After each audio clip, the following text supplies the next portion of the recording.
Bonjour, je suis Gilles Ménétré, spécialiste de la greffe des cheveux. Dans cette vidéo, nous allons aborder la technique de greffe FUT. C'est la technique de greffe la plus pratiquée dans le monde depuis près de 40 ans. Cette technique consiste à découper dans la nuque, c'est-à-dire ce qu'on appelle la zone donneuse, une bandelette de cuir chevelu de 1,5 cm à 2 cm de hauteur sur 20 à 25 cm de largeur. Attention, c'est un chirurgien plasticien obligatoirement qui doit prélever cette bandelette. Le prélèvement se fait sous anesthésie locale. En principe, on ne sent pratiquement rien. Quand cette bandelette est prélevée, elle est donnée à des techniciennes, des infirmières, qui sont hautement spécialisées dans la découpe des greffons. Alors les greffons, ce sont ces unités folliculaires qui contiennent 1, 2 ou 3 bulbes, c'est-à-dire 3 cheveux. Les infirmières, donc, découpent cette bandelette en unités folliculaires qui vont être réimplantées sur la partie à couvrir, sur le dessus de la tête ou sur la tonsure qui est dégarnie. Les cheveux ont été prélevés, ne l'oubliez pas, dans la zone donneuse qui, elle, est programmée génétiquement pour vivre toute la vie. Les techniciennes emploient des microscopes binoculaires pour bien distinguer chaque bulbe et ne pas les endommager. En général, une bonne clinique a une équipe médicale qui est composée d'au moins 8 techniciennes pour un praticien.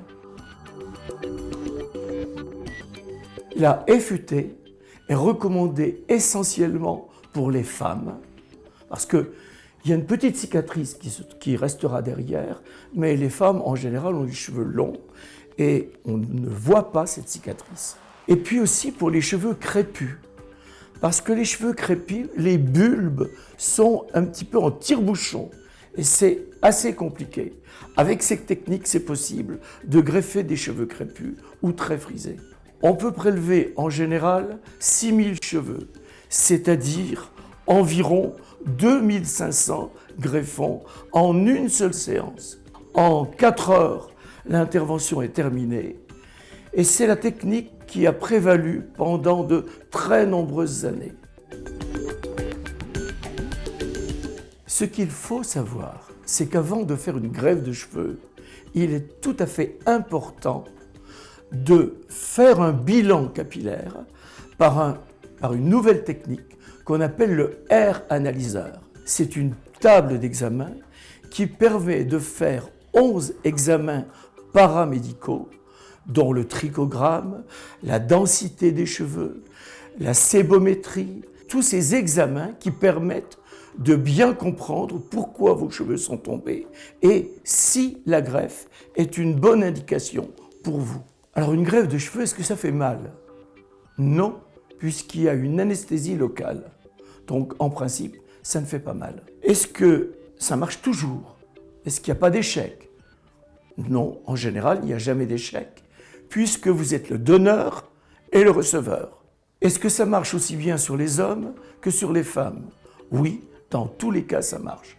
Sachez toutefois que vous devez faire des examens préopératoires et notamment une analyse sanguine pour que le praticien puisse être certain qu'il n'y a aucune contre-indication dans votre cas.